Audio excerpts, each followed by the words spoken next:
have T.J. Yeldon, who was the starter before Fournette was drafted. Supposedly he couldn't handle the bulk of it. He's more of a third down back. That's fine, but you have to decide what you're going to do. I love Leonard Fournette. Not only he's from New Orleans, he went to my high school, St. Augustine, went to LSU. But the big knock I've always had on him was his style of running is just not going to hold up.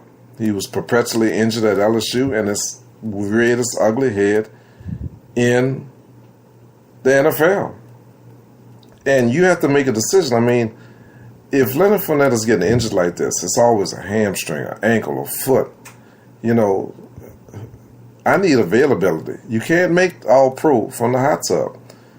And if he's not going to be out there on a consistent basis, if I can't count on him, does that really bode well? Does that bode well for him personally and for that franchise? Jacksonville, they supposedly had a big fight, players blaming each other, pointing fingers after this loss. Does not look good. The Rams crushed the 49ers 39-10. We know the 49ers are rebuilding, and they lost the quarterback Garoppolo for the season. The Rams are just rolling. Besides the Saints, there's no doubt about it in the NFC that the Rams are the best team, not only in the NFC, probably in the entire NFL.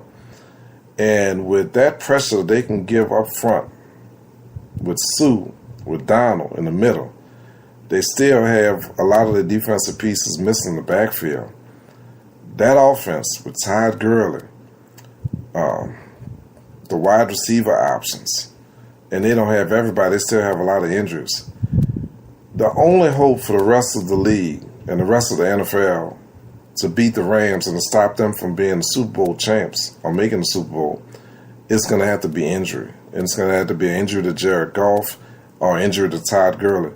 Because I don't think there's anything that's going to stop this juggernaut. I mean, it's a juggernaut. And being 7-0, you're going to have to go out to the West Coast to play them to get to the Super Bowl. So that's what makes that loss that the Saints suffered, first game of the season in Tampa Bay, so critical. Because even 7 games in, not at the midway point, you start thinking about, wow, home field advantage. And that plays a big, big, big part. Finally, let's talk about my Saints. 24-10 win over the Baltimore Ravens when Justin Tuck, a guy that he has the strongest leg in the league, always have him on as my fantasy kicker. He missed an extra point that not only was Saints fans shocked, but he was shocked. And that look that he had of amazement. We've all been there somewhere in our life where something didn't go right or something happened, and we knew it happened, but we still couldn't quite grasp our minds around it or understand it. Well, that led to the win. That gave us the win, rather.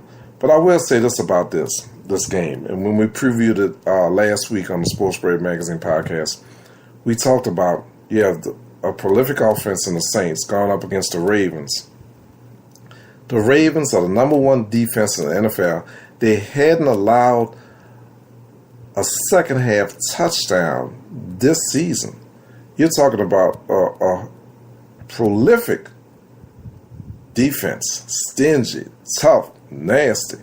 The knock on the Saints, what? They do well in a dome on a fast surface in climate-controlled settings, but put them on the road and then put them against a great defense, it wasn't going to do well. Well, they did it. They were tough. The Saints were tough. They were gritty. They ran the ball. Peyton took a lot of chances. He was aggressive in his play calling. He went for it not once, not twice, not 3 times, but over 4 times on 4th down. Dominated the opening drive for like almost the entire first quarter. Went for it on 4th down to the goal. I thought it was a call that I wouldn't have made with Taysom Hill as a backup and pitching out, and it didn't work out, and we came away with no points. Those 3 points, I thought, prior to Justin missing that kick, would have came back to bite us on the road, because you really don't want to go into overtime on the road because that usually favors the home team. But give them credit. The Saints put up 2 touchdowns in the second half on the Baltimore Ravens, a team that had not surrendered one. It was a hard-hitting, brutal game, but we came out on top. The defense is still kind of porous. I don't think they put any kind of pressure at all on Baltimore and Joe Flacco. And that's a problem with any defense, let alone the Saints, when you're not putting that pressure up front.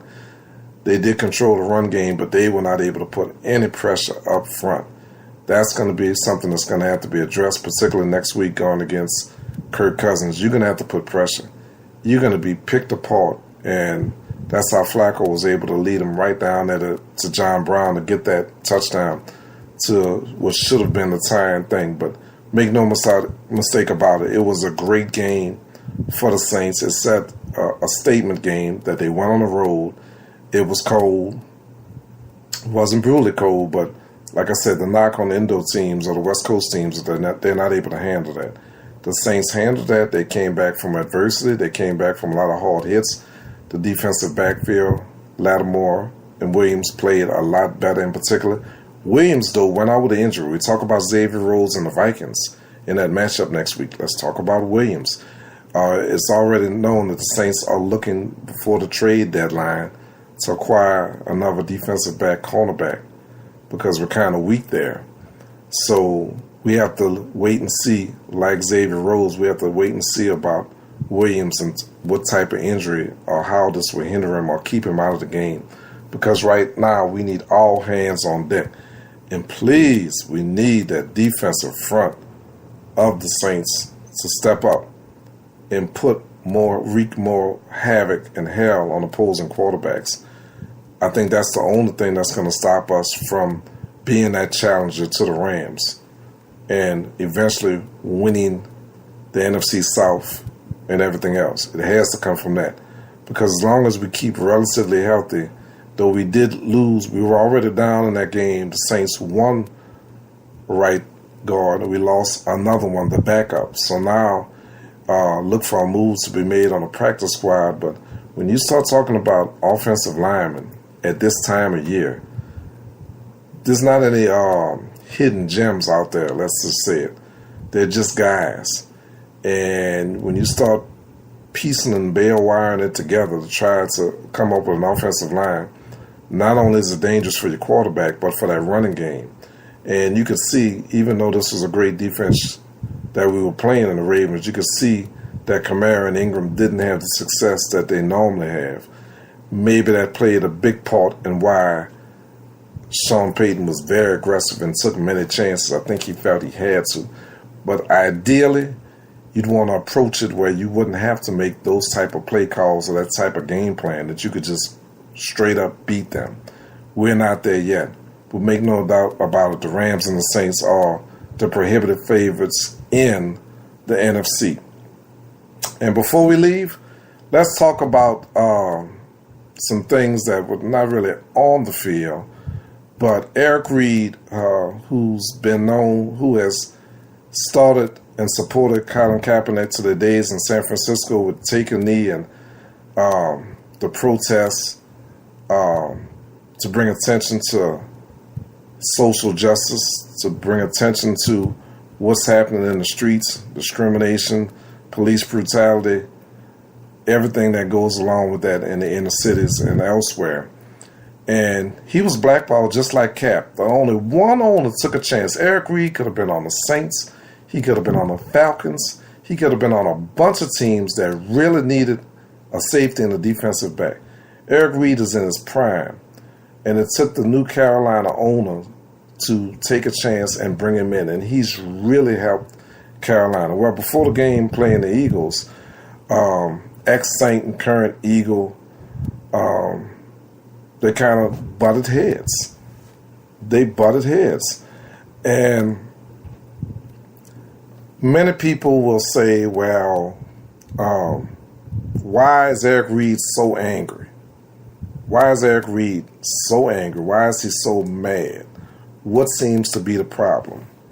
You know, when you've been blackballed like he was, and you have to sign for way less than what you should be getting, you have a problem. It's a problem. It's not something that's going to make you happy. It's not something that you're going to sit back and be excited about. And when he looks at Malcolm Jenkins, excuse me, when he looks at Malcolm Jenkins, you know, Malcolm Jenkins was part of the Players Coalition for social injustice, to bring awareness to this, to take a knee. And it was agreed upon that, you know, they were all doing this together. Cap, Eric Reed, Malcolm Jenkins as some of the leaders across the league of the players that were protesting. And that there'd be no discussions with the union, no discussions with NFL owners without them all being involved. Well, last year, Jeffrey Lurie, the owner of the Philadelphia Eagles, he goes to Malcolm Jenkins, and Jenkins cuts a separate deal. Said, I'll fund your inner city program if you agree to stop taking a knee and stop protesting. Well, the problem with that is Malcolm Jenkins did not tell Colin Kaepernick or Eric Reed or any of the players involved in the protest, like a Marshawn Lynch. It's bad enough that all NFL players weren't standing up. It's even worse that all black NFL players weren't standing. But hey, I get it. They're afraid of their job. Money controls a lot of people. But don't undermine them. And by taking Jeffrey Lurie's money, if Jeffrey Lurie had wanted to be concerned about inner city Philadelphia, he wouldn't be a proud sponsor and backer of Donald Trump and the Republicans, who are stripping and part of the institution that's been in effect for decades that are causing the problems in the inner city. So when Malcolm Jenkins came on that field before the start of the game, he tries to approach Eric Reed. He wants to chat him up and say, well, no hard feelings. And Eric Reed wasn't having it. He wasn't having it because Malcolm Jenkins stabbed them in the back. He undercut them. He made an announcement that the Players Coalition was ending their thing and that they had gotten what they wanted. They had gotten money for these inner city programs. He was a coward. He was a coward. He was a Judas. Is he a good guy? Yes. I've met him. I've interviewed him. Does he do things in the communities that he plays in? Of course he does. Is there a problem that say he disagreed with what the goal of the protest was, take a knee was for? That's fine too. But he should have been a man and said, you know what, I disagree. I'm going to go to my owner and get money for this program that I want to start in Philadelphia. And that's what I'm going to do. Well, that's fine. That's you. But don't be a part of a group. Don't be a part of a cause. Don't be a part of a movement. And you nod your head and agree to everything. But then secretly, you're meeting with your owner, the perfect embodiment of entitlement, the perfect institution that he represents of what you're fighting for, to bring attention to, and you cut a side deal. You are Judas, you are a traitor, and as Malcolm Jenkins was told by Eric Reed and reporters in the locker room after the game, Eric Reed said, he sold us out. He's a sellout. He's a disgrace. When they asked Jenkins about it, he hemmed and hawed and didn't have much to say. Well, he didn't have much to say because as I was debating with people on Facebook, you know, and in Twitter, on social media, truth is the absolute defense for any kind of defamation of character, if you're telling the truth. And that's exactly the way it went down. And just like a long time ago, 30 pieces of silver was the price for betrayal. The price for Malcolm Jenkins' betrayal to Kaepernick, to Reed, to all the players that are risking their careers, that are being blackballed to bring attention for a greater cause, for the plight of African Americans. That price was Jeffrey Lurie saying, I'm going to give you some money. You go do what you want with it. and you stop kneeling and you agree